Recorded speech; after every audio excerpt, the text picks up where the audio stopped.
Hi everybody, I'm Bea Marshall, founder of Yes Parenting. Welcome to another of my interviews. Today it's my absolute pleasure to interview Alice Irving. Alice is coming into my subscription group, Yes Parenting for Happy Families, as a guest expert, where she's going to be spending a week supporting us around the whole idea of guilt-free boundaries for mothers. So it's going to be amazing. Alice is a women's coach. She specialises in boundaries, communication and stress. And she guides women, and especially mums, back to their bodies so that they can access their innate intelligence and do more of what they love without burning out. And this is at home, at work and at play. So Alice, welcome. Hello, hi Bea. Hello, it's so lovely to have you here. I've been really looking forward to it because obviously you joined my subscription group to lead a webinar last month, which was just amazing. And we've had a couple of chats. So I'm loving just getting to know you. So I'm very excited about chatting to you today. Hi Bea, thank you so much for inviting me. I'm just loving that moustache mug so much. Oh, it's really great to be here, and I'm really looking forward to sort of unraveling this with you today. Brilliant. So we're both mums, and my subscription group is for mums. So let's start with motherhood, because you just reading a little bit that you shared with me about kind of becoming a mother and how you approach that, for me is so inspirational. I mean, I know I'm a little bit kind of out there, and I can I'm a bit wacky to some people, but some of the things that you did were things that I hadn't even heard of when I had babies. So for example, elimination communication. I only learned about that about 5 years ago, but when my babies were born, I hadn't even heard of it. So like for me, eating my placenta was like the most far out thing that kind of I'd come across at the time. So you've got two boys who now are about 5.5 and 10. Yeah. But would you share with us a little bit about your experience of becoming a mother and the choices that you made and what inspired you to make those choices? Yeah, really happy to. So I suppose, shall I share the kind of mothering biog a little bit first? Yeah, and then talk about. Yeah, okay. So the thing that's coming up actually as I think about this is that it's quite. So I did do some things, like I didn't have midwives when I had both my boys, and that was an intention. The midwives were there. I had antenatal and postnatal care. And both times I said, hey guys, how about we don't ring you? Would that be okay? And both times they said yes, okay, we can support you to do that. You seem like you're not insane. So the first lot were very supportive. The second lot were a bit more like, we had to have a huddle about this. And the babies were in bed with me, and we did a lot of baby wearing, especially with the older boy. With the second boy, it was kind of less like, there were just less arms. I don't know. He just ended up being held less. Yeah. And I found out about elimination communication, which is basically where you're aware of your child's cues as far as toileting is concerned. And it's the idea, it's basically what Indigenous people do. It's what we've done, what humans do. It's what my cat, there's a little box of kittens down beside my bed in the room that I'm in right now, and it's what mummy cats do, is that they know when it's time, and they collect the wee and poo. Cats eat it. Obviously I didn't do that. Wow.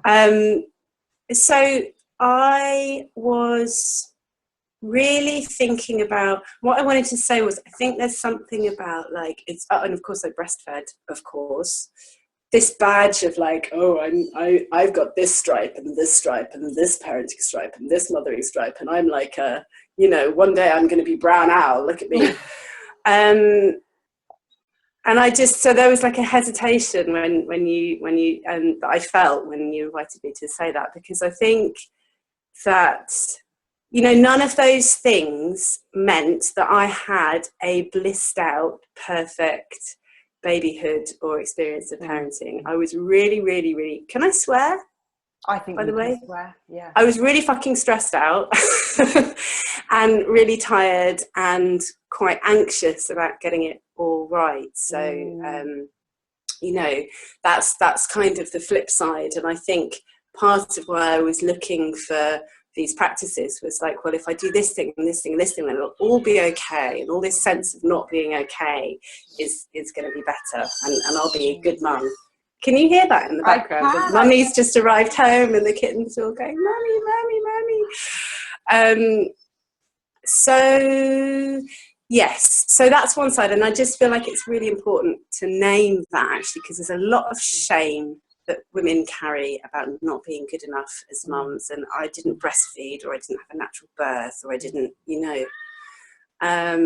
So, and I'm more and more aware of that as time goes on, but that's how I did it. And the intention behind it, I was really thinking, I was putting a lot of thought into how I wanted to be with my babies and be with my children. And it was partly because, I think it's partly because that's the kind of person that I am. I'm a Myers-Briggs INFP, so I'm thinking about connection, I'm thinking about feelings, I'm very interested in nurturing in that process. I think I was also very concerned to heal the lack of nurturing that I felt like I had when I was small, and a lot of the wounding around that. But I think what was behind that aside, I think I was thinking, I'm aware that I was thinking very carefully about, okay, what am I doing here? I'm bringing humans into the world. Those humans are going to grow up to be adults. What's the connection between what I'm doing now and where they're going to be, you know, where they're going to be as adults and what they need as adults? And whenever I've had questions about, do I do this or do I do this? Like, what's important here? That's kind of, you know, when you have to make those judgment calls as a parent, that's always been like the first principle that I've wanted to come back to. Like, what do I want this human to take from this interaction? And so, you know, things like keeping the babies as close as possible, listening to their body needs around toileting was very much about, you know, I really trust who we are as humans. I really trust our biology, our physiology, that we come in with everything that we need to survive and thrive. And so parenting for me is very much about supporting that natural process to unfold. So there's a lot of science about when you hold a baby close, stuff happens in its physiology, like it can breathe better, its heartbeat gets regulated, its sleep rhythms get regulated. Like, there's stuff that happens in the limbic brain that regulates all kind of systems in the body when we get touched. So I was very interested in that, and just how I could kind of just support the unfolding of the brilliant humans kind of thing. So that was always what was behind those choices, I guess. Yeah. There are so many things that you have just shared that I'm like, oh, I want to talk about all of them. Yeah. First, I want to just touch on when you said about, like, you know, although you made a lot of these choices, you know, it's not like, oh, well, now I have all of these stripes and I've got this kind of like this sleeve of sewn on badges and things, and look at me, as a comparison to the mums who don't make those choices, or perhaps wanted to make those choices and things went another way. Because what was interesting for me was I felt very alone in making similar choices to you. So I mean, I did consider having a midwife-free birth, but in the end I had both my boys at home with midwives present. But you know, and I wanted to co-sleep. I extended breastfed. I baby wore.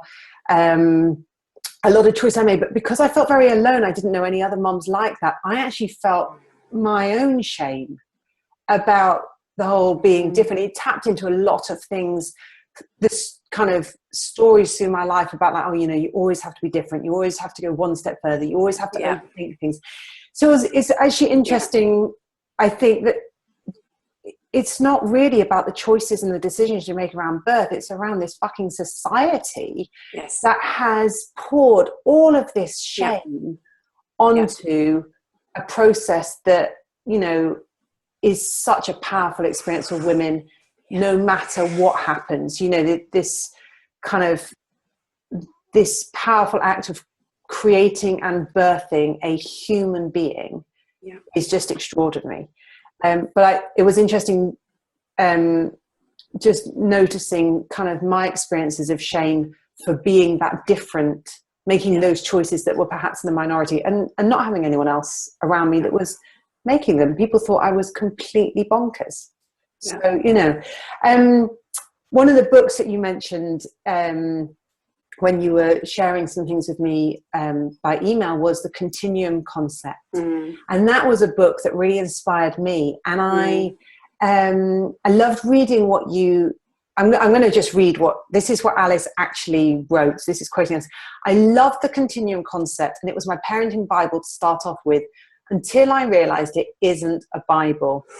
And that, I think, was me. Like, at first I was like, right, this is how they do it in all these indigenous tribes, and this is how I do it. And then I was like, oh, well, wait there, we got cars, and oh, we got this, and oh, you know. And then I had to kind of try and work out, well, how the heck do I adapt this? And all of that was then happening at a time when the way that my parenting journey went, I became increasingly anchorless, which then led me to grab hold of super nanny, which is like the extreme opposite. But, you know, that was what I went for. But this is all coming round to one of the other things that you said was you were looking at what I'm doing now with my babies and how does that then lead them into being an adult. And when I had my significant turnaround as a parent, so when my eldest son was about 3, and I suddenly saw that certainly super nanny, but so much in conventional parenting is founded on kind of low-level control and fear. And I was like, I am not doing that anymore. So I made this turnaround, but didn't quite know how to get where I was going. But Yes Parenting came out of that. And part of Yes Parenting, when I first started describing it to people, was about, I am less interested in raising a child who knows exactly how to behave when they're small, compared to raising a child who can go into the adult world with a strong sense of self, knowing how to establish their own boundaries, how to protect the boundaries of others, and how to contribute their unique being to the world. That was like, and continues to be what inspires me when I make decisions as a mum, and what leads me, I guess, into the next step. So I loved hearing you talk about that in terms of, you know, your babies and your ongoing parenting journey. So let's talk a little bit about boundaries, because within Yes Parenting, I am very resistant to this use of boundaries or limits as something we put on our children to control them.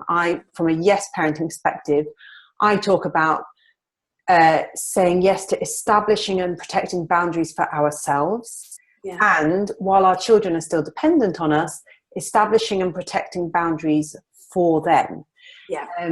And the idea that, you know, boundaries bring freedom. They give us this opportunity to expand in our relationships and in our experience of the world. So I would love to hear like your take on boundaries, and start to explore a little bit about this idea of guilt as well. Talk about the boundaries first and then go into the guilt, especially bring in some of the stuff about Brene Brown that's inspiring. Fantastic. I love how you describe that, your take on boundaries, because the thing, one of the things that I always start with when I'm teaching boundaries is the idea that nobody gives you your boundaries. Like, your boundaries aren't something that somebody else does for you. They're not something that somebody else does, actually. You kind of think, oh, you're overstepping my boundaries, you're messing with my boundaries. Like, your boundaries are an expression of who you are, and they're an expression of your aliveness actually. And we get out of touch. What happens, the way that I work with women around boundaries is very much through the body. So we get out of touch with our boundaries when we get out of touch with our bodies, and our ability to express what's coming up in our bodies. Because you know this doesn't feel okay. And if you can't sense it in real time, hindsight is usually going to help you out on this one. You know, you can kind of go back over something after the fact and like, I knew that wasn't okay. Why did I say yes? Why did I back down? Why did I not listen to that? Why? And so much of the work of healing our lack of certainty about boundaries is about re-establishing your relationship with your kind of early warning system or your innate guidance system, which is just your body. And it's not magic. It's not hippie la la. It's that a lot of your nervous system is actually located in your body, so in your gut, in your spine, and your limbic brain, your emotional brain, which is a lot of what processes this stuff, is also part of your brain that's integrating a lot of sensory information from your body. It's very much linked to your body. So there's this piece about kind of what boundaries really are. It's kind of, this is okay for me, this isn't okay for me. This feels good, this doesn't feel good. And when you're connected to your kids, obviously you're kind of tuned into what's good for them and what's not okay for them. So yes, we're very much in sync with that. And I also don't believe that children need, they don't need to know, they don't need to feel that someone else is in control of their lives, and they don't need to learn about limits. There is, in terms of parenting, I think, and this is something that's really, I've kind of always felt it, but I've got much clearer about it since studying the Patty Whipfler's work, is that children ask for limits when they're not feeling safe. And I think that's something, I mean, I can talk about it more today if you want to, or I'll go into it more sort of during the week, and we'll talk about what that's going to involve. Save it for the week. Yeah. Save it for the week, but definitely I'd love to hear more about this, the whole thing about guilt and boundaries, because I mean, I think this is an area that I have really improved on in myself, but I know, talking with my clients and the moms in my group, there's this real kind of, almost like it's not even okay for me to have boundaries. Bingo. Yes, exactly. And that's, yes. And it's very difficult, really, to cover this without talking about what it's like to be a woman in our culture, without bringing in the sex conversation, actually, because if we're saying that our bodies are such an important part of this piece, how the most central part of our bodies, our sex, is kind of like, there's a lot of awareness in there, and that's the part that we're absolutely like, don't go there, we're not going to name it when you're little, you're not allowed to, So guilt and shame is a really interesting one, because Brené Brown, she's a social researcher based in the States, who's done a lot of research, a lot of in-depth conversations with people, with men and women, about guilt, shame, vulnerability, what it means to fail, and really going, layers and layers deep into that. And her work is all about sort of gathering that and looking for the patterns and seeing, really pulling out, well, how are we experiencing these aspects of being together as a society? And she says something really useful about guilt versus shame. And it is very, very important when it comes to boundaries, because this sense that I'm not allowed to, that shutting down, that's all about shame. And we talk about guilt as, I introduced this as guilt-free boundaries, but actually guilt is something kind of useful, according to Brené Brown. She talks about guilt as being, I've done something wrong. I need to fix this. I need to make it better. Like, okay, let's take action. Let's go. Let's sort this out.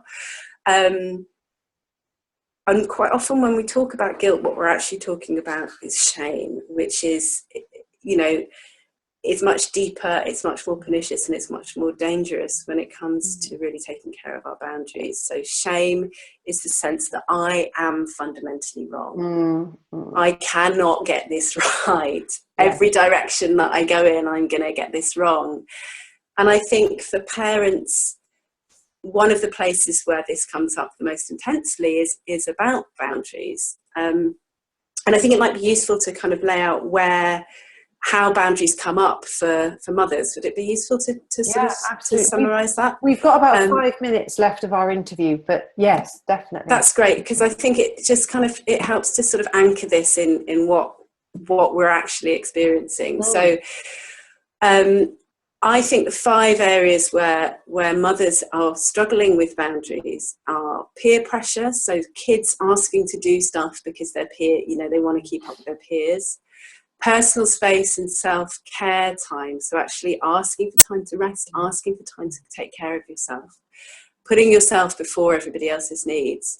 The third one is asking for help and feeling supported enough. And that is actually a boundaries issue. Like, I can't do this on my own. I need help. I need you to help me.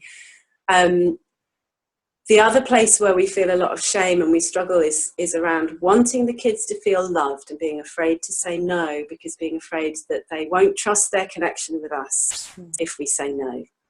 And that's a big place where we really, you know, where the boundaries just kind of go, because we feel ashamed of what we're doing as mothers. We feel like we're not good enough. We feel like we're not giving enough.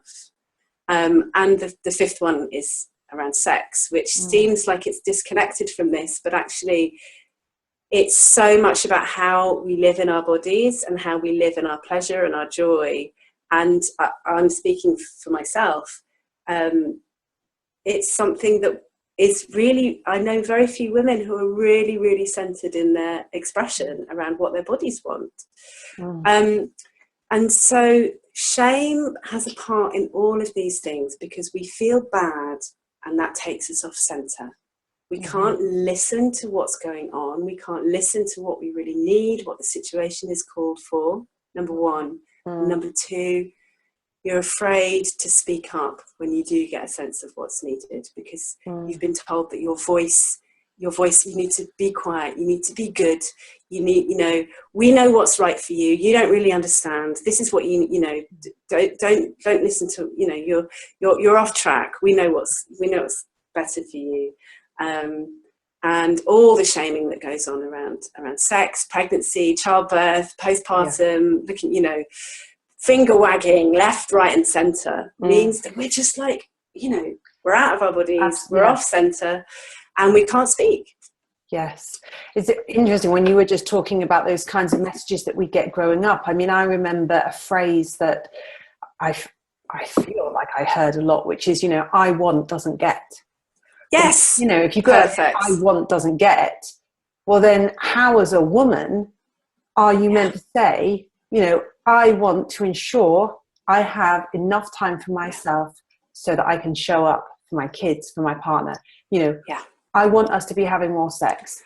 I want to have some help in this situation. How can we make that possible? But, you know, when you've had this experience of like, you know, I want doesn't get, you know, that's this tape recording that you've played for years. Oh, sorry. Oh, okay. Yeah. I'll be good. Oh. Yeah, I know. And then it's like, you know, I mustn't ask, or, you know, or even state, you know, a couple of times, and you said, you know, that asking for whatever you need so you can have self-care. And I'm thinking we need to go beyond even asking. We need to learn how to state, this is what I need. Are you willing to help me create that? And if they say no, okay, I find someone else who's willing to help me create it. But, you know, that kind of, but I think it's such a juice. Oh, I don't like the word juicy. I don't know where that came from, but that's like. Oh, I love the word juicy. No, it's like this. It's such a rich kind of topic, and it's something that, you know, because when I start talking about boundaries with a lot of moms who are just starting to learn how to integrate yes parenting, you know, it's a really important topic of conversation, because the first yes in yes parenting is yes to yourself, to my, yes to my needs before anyone else's. Because of course your innate being as a mother is going to ensure you meet your child's needs, unless something has gone significantly wrong within your being.